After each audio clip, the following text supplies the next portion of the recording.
forget to subscribe my channel Hang Duk Mana. Sas. Assalamualaikum, selamat datang lagi ke channel Hang Duk Mana.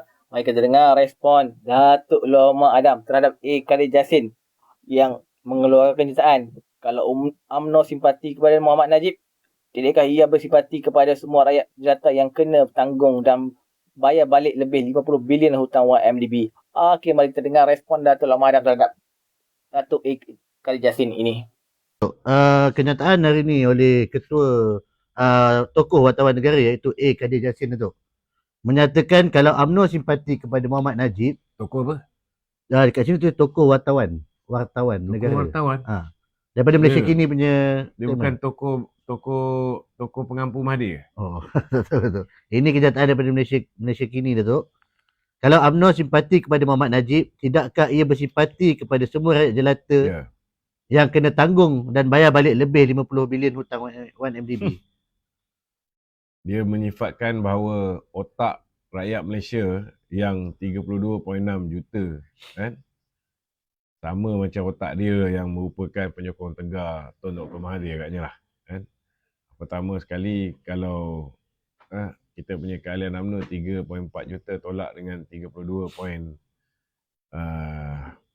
juta tu pun jawapan dia bukan 27. Jadi dia kena korek fakta dia. Kata tokoh wartawan kan. So, betulkanlah dulu fakta ni. Yang kedua dia, mana datang 50 juta ni? Saya nak kena beritahu ramai orang tak sedar bahawa isu 1MDB ni bila isu ni berbangkit pada tahun 2013, bila isu ni berbangkit pada tahun 2013, pada ketika itu,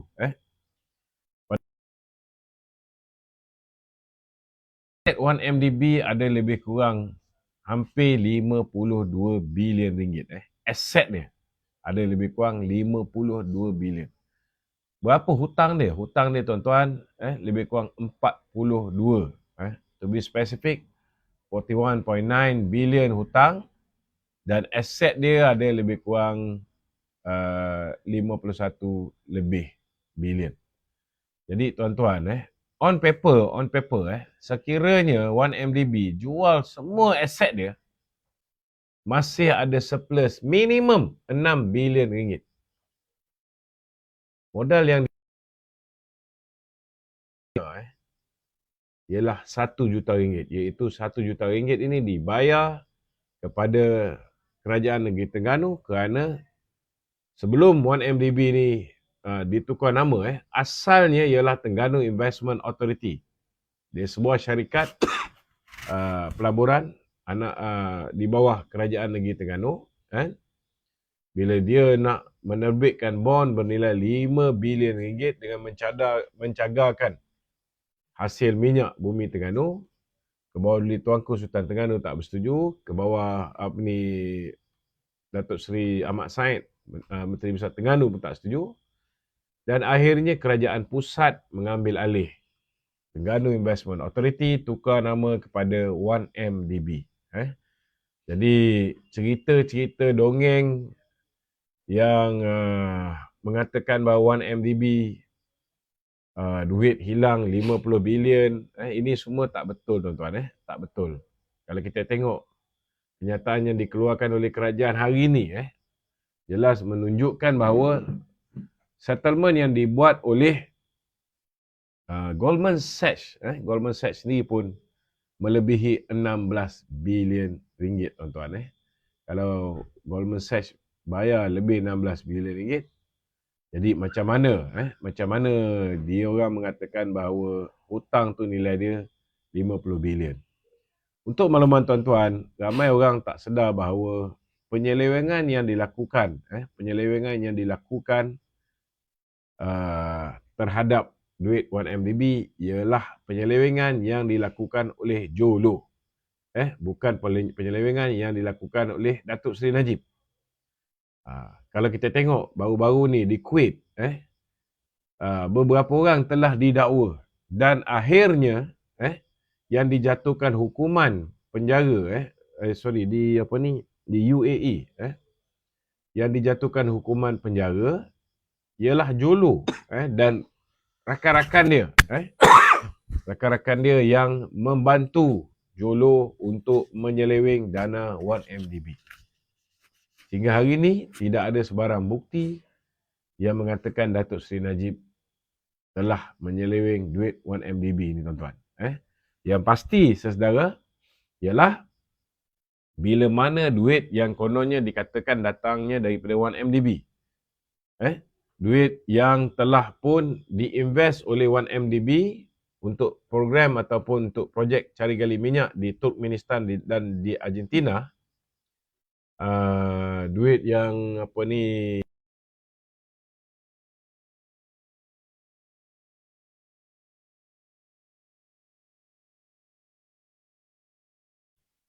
telah berjaya ditransfer within 20 pada Governor Bank Negara iaitu Zeti Akhtar Aziz. Zeti Akhtar Aziz, di mana suaminya Taufik Aiman sama-sama belajar dengan Jolo dulu, kan? Kalau tak kerana sogokan yang diberikan oleh Jolo 715 juta kepada Zeti melalui syarikat milik suami dan anaknya di Singapura, 715 juta, tuan-tuan, bukan sikit. Sudah pasti Zeti Perdana Menteri ketika itu, iaitu Datuk Seri Najib Tun Razak, yang mengatakan bahawa Datuk Seri Najib minta supaya Zeti cek sama ada sumbangan duit daripada kerabat diraja Arab Saudi ini betul ke tak betul, duit ni ada unsur jenayah ke tidak, ada unsur rasuah salah guna kuasa ataupun tidak, datang daripada pembiayaan aktiviti keganasan ataupun tidak. Dan akhirnya, tuan-tuan, selepas dibuat pemeriksaan oleh Zeti, akhirnya Zeti telah mengeluarkan 3 pucuk surat memberikan kelulusan untuk duit ini dibawa masuk ke Malaysia. Zeti sendiri mencadangkan supaya Datuk Seri Najib tidak memasukkan duit itu ke dalam akaun UMNO, sebaliknya masuk dalam akaun dia sendiri di M-Bank. Zeti sendiri mencadangkan supaya duit ini dipecah-pecahkan, jangan masuk seleput 681 juta. Rupa-rupanya selepas kita kalah, setiap satu transaksi itu yang diracik-racik atas cadangan Zeti, satu pertuduhan dikenakan ke atas Datuk Seri Najib. Itu pun kes 1MDB belum selesai, tuan-tuan. Belum selesai. Yang pasti, bila DOJ membuat pendedahan, DOJ mengatakan bahawa duit 1MDB diseleweng dan daripada penyelewengan ini 1.2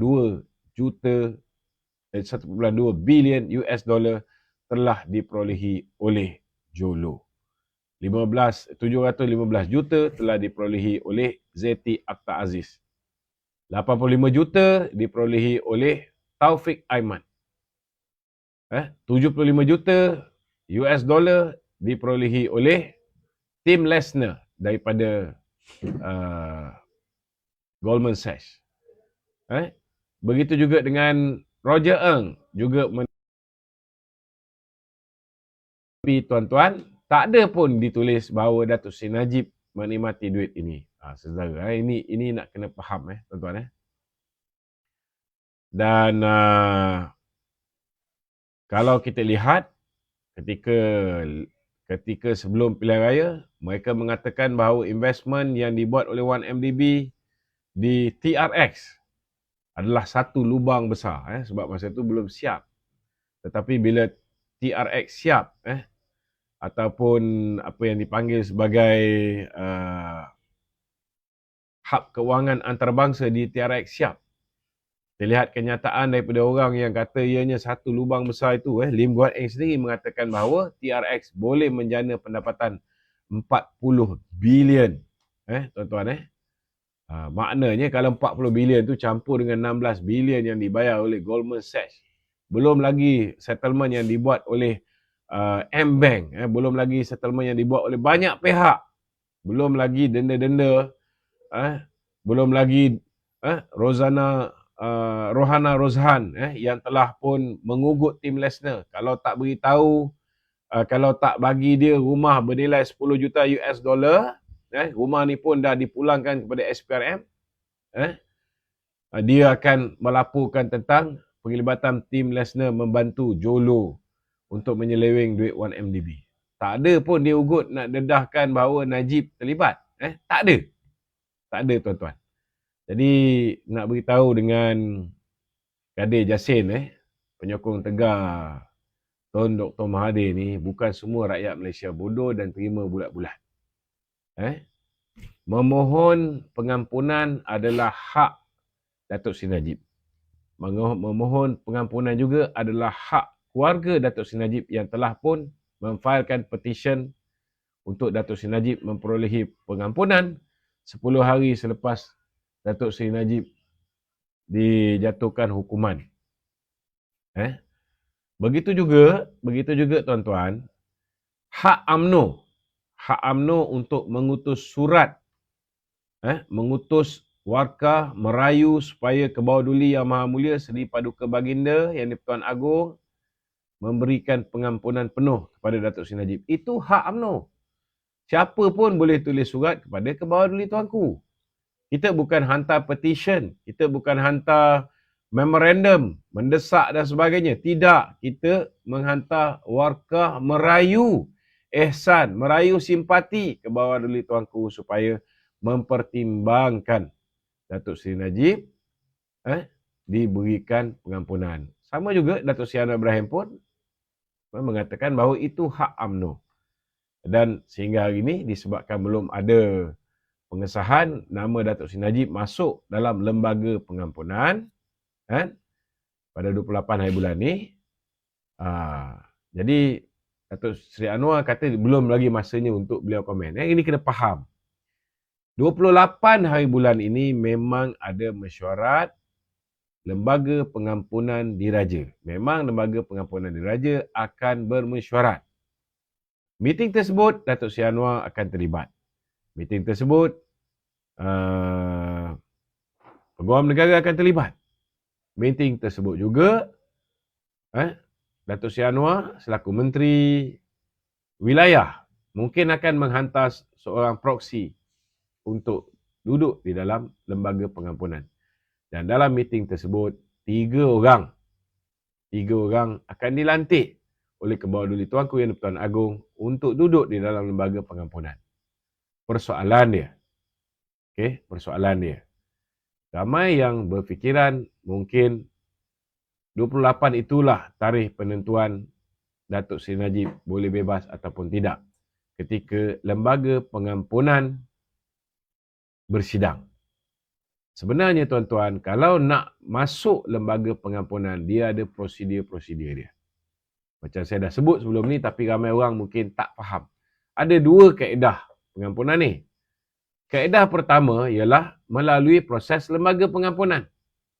Kalau ikut SOP Lembaga Pengampunan, Datuk Seri Najib perlu melalui 1/3 daripada tempoh hukuman dia. Maknanya dia kena 12 tahun penjara, dia mesti sudah melalui 4 tahun baru boleh dipertimbangkan untuk mendapat pengampunan daripada Lembaga Pengampunan.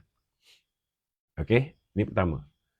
Itu pun Kebawah Duli Tuanku Yang di-Pertuan Agong tidak terikat untuk menerima atau bersetuju sepenuhnya dengan keputusan Lembaga Pengampunan. Dia mempunyai kuasa mutlak untuk mengampun Datuk Seri Najib. Okey. Kaedah yang kedua ni, kaedah kedua ialah pengampunan yang boleh diberikan oleh Kebawah Duli Tuanku di bawah perkara 42 Perlembagaan Persekutuan, di mana Kebawah Duli Tuanku Yang di-Pertuan Agong mempunyai